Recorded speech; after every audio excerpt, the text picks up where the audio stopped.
Hello students, कैसे हैं आप सब। बच्चों, आज हम पढ़ने वाले हैं करंट इलेक्ट्रिसिटी। तो आइए चैप्टर को स्टार्ट करते हैं बहुत ही बेसिक से,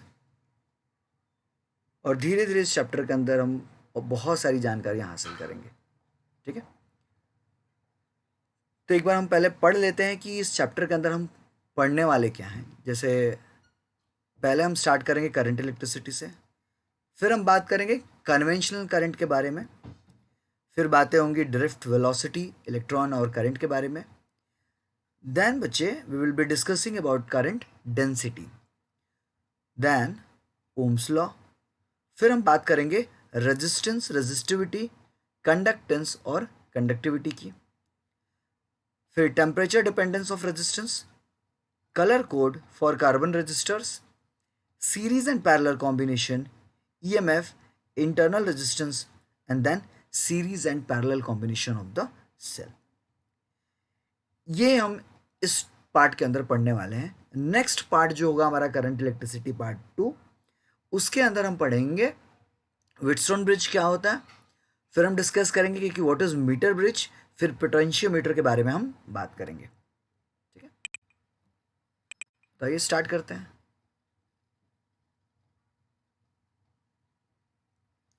सबसे पहले बच्चे, इलेक्ट्रिक करंट होता क्या है, ध्यान से देखिएगा। बच्चे, when we talk about electric current, तो सपोज फॉर एग्जांपल अगर एक कंडक्टर है यहाँ पे, सपोज हम लोग ने एक कंडक्टर लिया और इस कंडक्टर के अंदर बच्चे बहुत सारे फ्री इलेक्ट्रॉन्स होंगे। ठीक है, और इनिशियली ये जो इलेक्ट्रॉन्स होंगे बच्चे, दे will be in the state of random motion. ये तो आपको बताइए कि सारे के सारे इलेक्ट्रॉन्स जो होते हैं they will be under the random motion. Can we say that कि this is a cross sectional area, ये हमारा क्रॉस सेक्शनल एरिया हो जाएगा, और इस क्रॉस सेक्शनल एरिया से चार्जेस पास होंगे। ठीक है, and that flow of electron is called as electric current.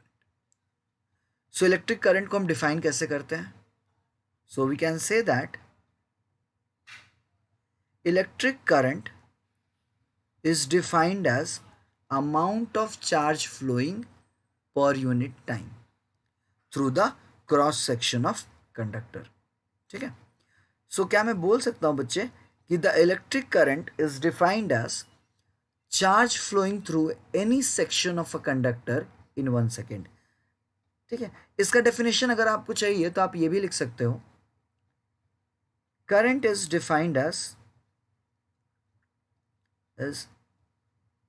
defined as the amount of charge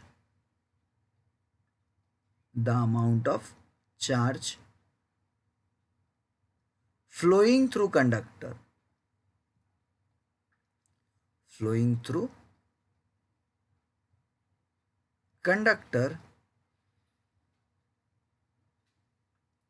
per unit time। ठीक है, एक पर्टिकुलर एरिया से जो भी करंट पास होगा that will be called as electric current, या फिर जो भी चार्ज पास होगा that will be called as electric current. We can say that बच्चे I is equals to Q by T। can I say that I is equals to Q by T? It can also be written as I equals to dQ by dt। I is equals to dQ by dt। ठीक है, I can be written as dQ by dt। अब आपके दिमाग में आ रहा होगा बच्चे कि हम इस करंट को और भी अच्छे तरीके से इसको कैसे डिफाइन कर सकते हैं। तो क्या मैं बोल सकता हूं बच्चे, ध्यान से सुनिएगा, बहुत ही इंपॉर्टेंट सी बात है, और बात कुछ इस तरीके से,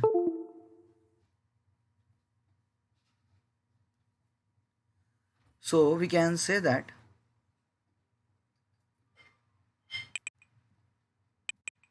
थोड़ा पीछे की दुनिया में चले जाता है यहाँ पे। We can say that current I is equals to Q by T। अभी मैंने आपको बताया, तो Q मतलब चार्ज हो जाएगा, so we can say that 1 coulomb, और टाइम कितना हो जाएगा 1 सेकेंड। सो अब 1 एम्पियर को हम कैसे डिफाइन करेंगे? So we can say that 1 ampere of current is defined when charge of 1 coulomb passes for 1 second. ठीक है, सो हम कह सकते हैं बच्चे कि द अमाउंट ऑफ चार्ज, और we can say that the 1 ampere of current, the 1 ampere of current is defined when charge of 1 coulomb, समझ में आ रहा है मेरी बात? So the 1 ampere of current is defined when charge of 1 coulomb passes for 1 second. 1 coulomb passes for 1 second. समझ में आई बात है?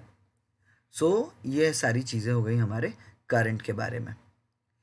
अब जब हम करंट की बात करेंगे बच्चे, तो बहुत सारे टाइप के करंट होते हैं, जो कि बेसिक अगर देखा जाए तो 2 टाइप के होंगे। One will be your AC current and another will be your DC current.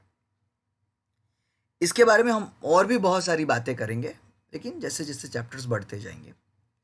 अभी फिलहाल आपको ध्यान देना है कि AC करंट जो होता है उसके अंदर फ्लक्चुएशंस होते हैं, और DC करंट के अंदर कोई भी फ्लक्चुएशन नहीं होता है, मतलब DC current will be a direct current.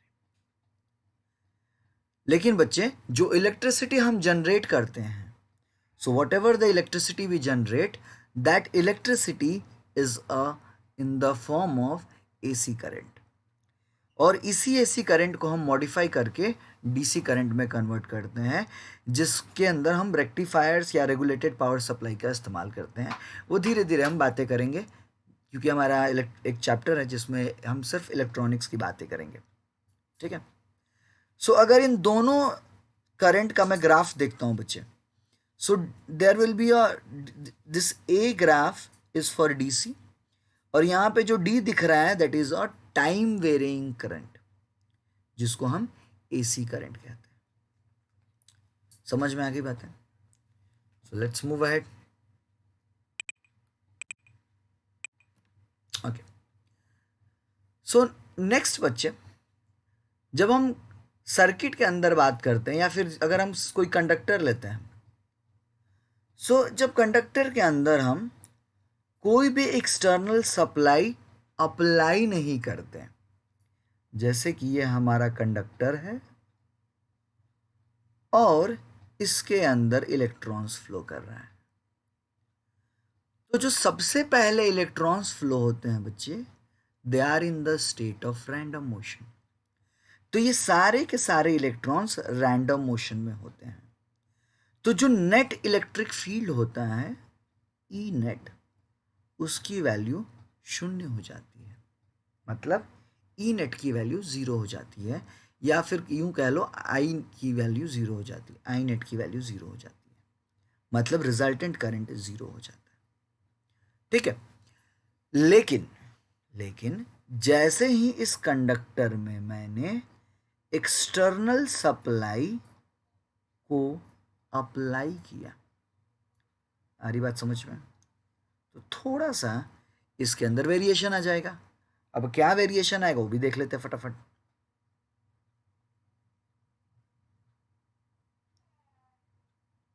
ठीक है,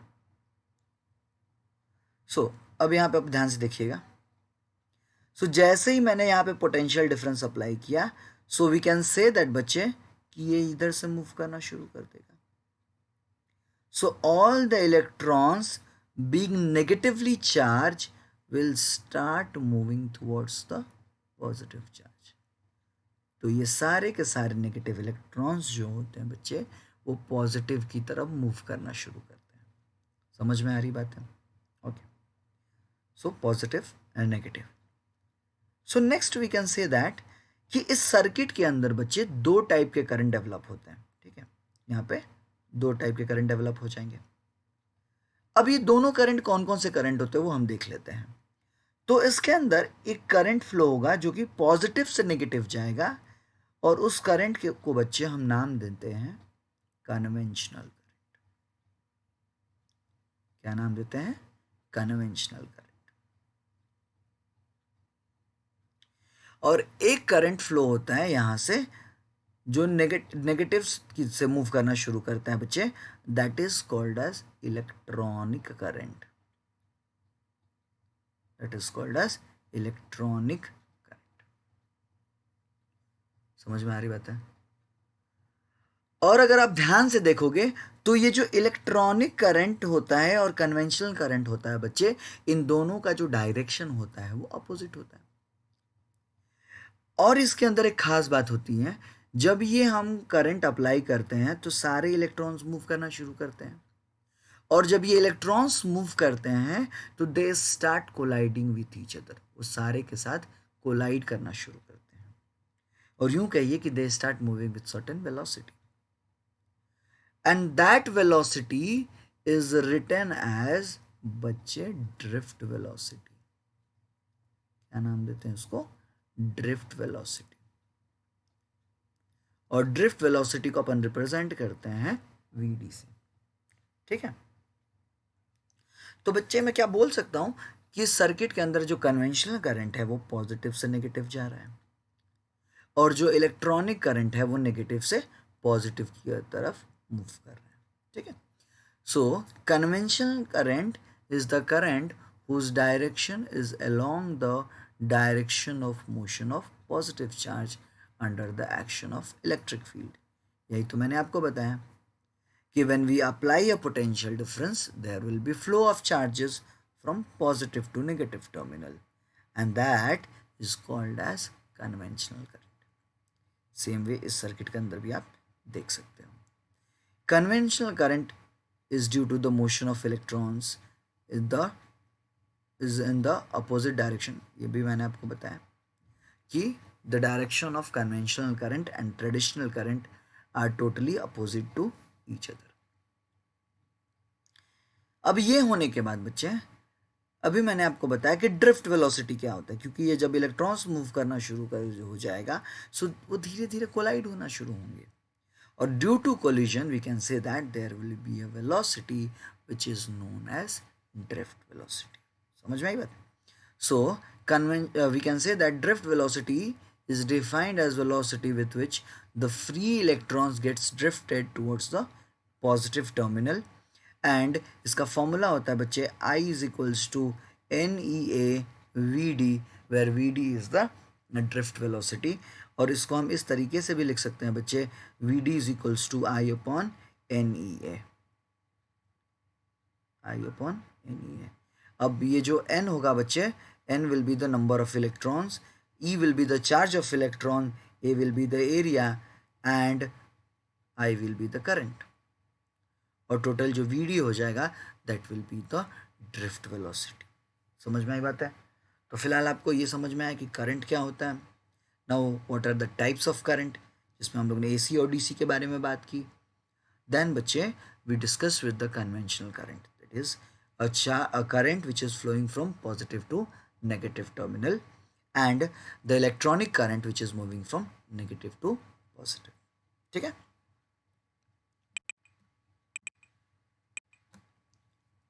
so now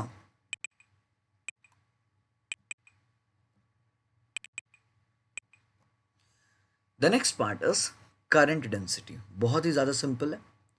so what is current? can I say that बच्चे current density is nothing but current per unit area। समझ में आई बात है? so can I say that current density is defined as the current flowing per unit area।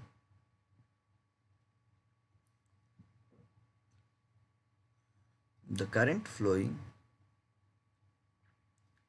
per unit area। ठीक है, अब ये अगर हम लोग ने बोला बच्चे कि the current flowing per unit area, so can I say that J will be equals to I by A.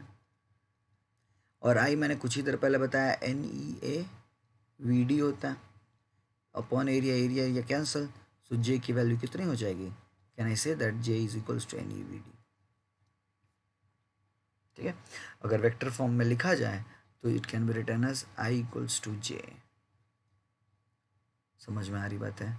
So this is nothing but the current density. Now after current density बच्चे, the next very important topic is the Ohm's law. See, Ohm's law is a very important topic और ये आपने बचपन से पढ़ा है। अभी ऐसा नहीं कि मैं आज आपको पहली बार बता रहा हूँ, आपने ऑलरेडी बहुत बार पढ़ा है। ठीक है, तो सबसे पहली बात इसमें बच्चे हमें ध्यान देने वाली बात यह है कि अगर कोई कंडक्टर है तो इसके अंदर ये रिलेशन तभी लागू होगा जब इस कंडक्टर के सारे फिजिकल कंडीशन जो होंगे वो सेम रहेंगे। मतलब फिजिकल कंडीशन चेंज नहीं होनी चाहिए। मेरे कहने का मतलब ये है कि when, or we can say that the amount of applied potential difference, or we can say that the electric current flowing through a conductor is directly proportional. So I is directly proportional to potential difference, or we can say that the amount of applied potential is directly proportional to current. समझ में बात? So the amount of applied potential is directly proportional to current. और ये कब होगा? When all the physical condition will remain same. So when physical condition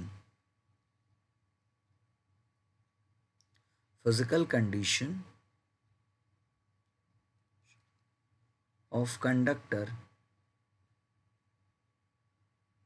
remains same.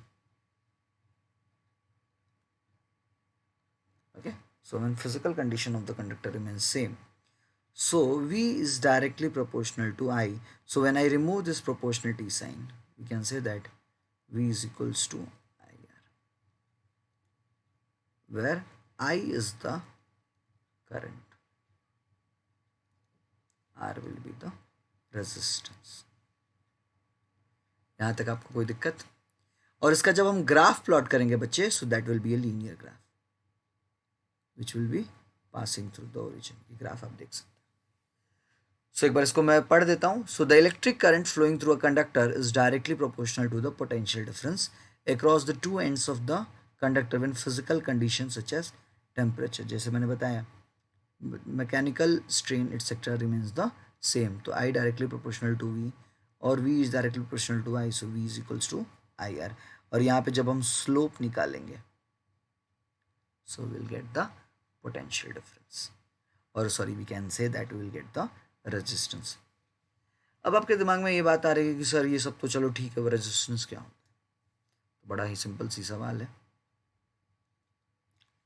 सो बच्चे, resistance को हम डिफाइन करते हैं the obstacle to the flow of electric current. So the opposition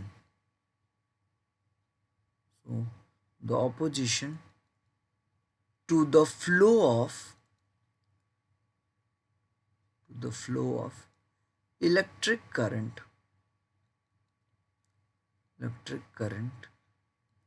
is called the opposition to the flow of electric current is called resistance. इसको अपन क्या बोलते हैं बच्चे? This is called as resistance. I hope this is clear to everyone. ठीक है, इसको denote ऐसे करते हैं, एंड वी और इसकी यूनिट जो होती है आर की, आर यूनिट इज ओम। यहाँ तक कोई दिक्कत बच्चे? यहाँ तक सारी चीज़ें समझ में आई?